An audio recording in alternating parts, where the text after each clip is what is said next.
দর্শক, এই মুহূর্তে আছি আমরা বাংলাদেশ আর ভারতের সীমান্তরে। এখানে তার কাটা নিয়ে অনেক ফ্যাসাদ হচ্ছে ভারতের সাথে। দেখতে পাচ্ছেন এখানে তার কাটার যে বেড়াগুলা দেওয়ার জন্য প্রস্তুত করা হয়েছে, সেটা নিয়ে অনেক ফ্যাসাদ হচ্ছে ভারতের সাথে। আমার এই ভিডিওটা পুরো দেখুন, তাহলেই বুঝতে পারবেন কতটা ফ্যাসাদ হচ্ছে ভারতের সাথে।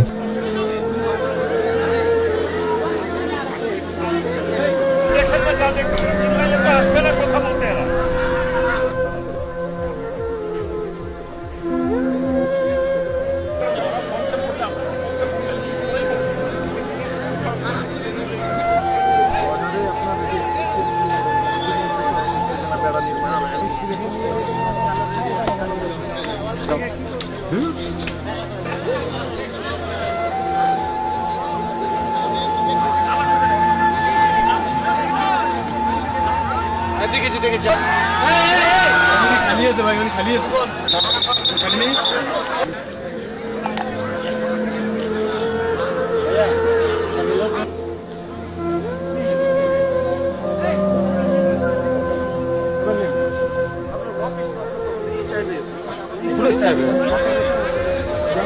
আমার 2-3 যাওয়ার পর যায়।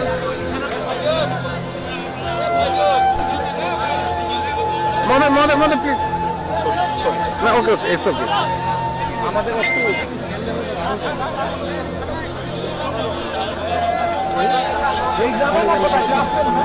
কিছু জানেন ফুটে যেতে হবে।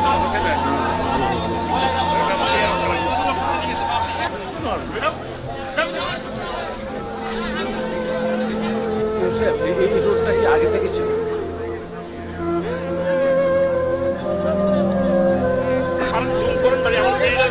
না না ওকে ওকে থ্যাংক ইউ।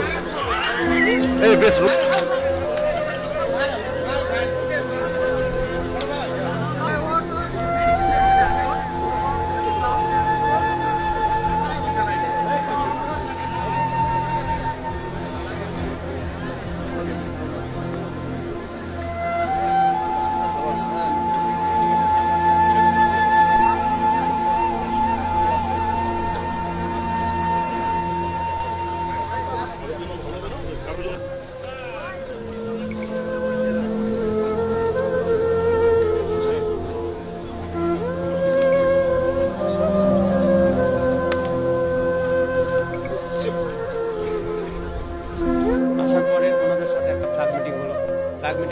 প্রতিশ্রুতি দিল যে আমরা এ কাজ আর করবো না।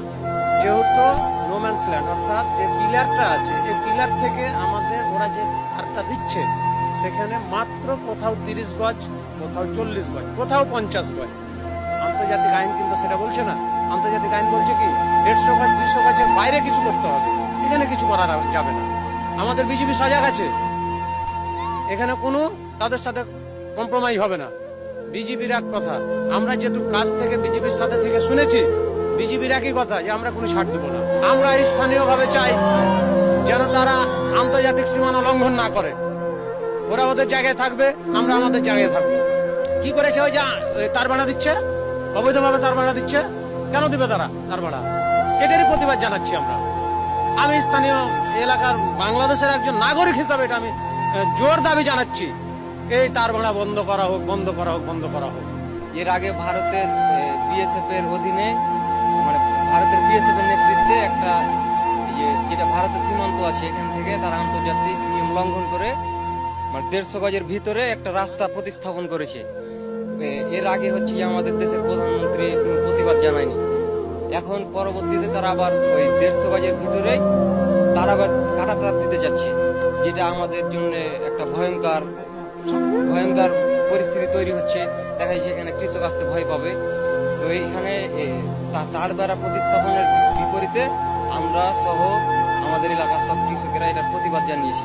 বাংলাদেশের 1 ইঞ্চি মাটিও যেন ভারত দখল করতে না পারে, এর জন্য আমরা যথাযথ প্রস্তুতি নিয়ে আছি। আমরা সবসময় প্রস্তুত আছি।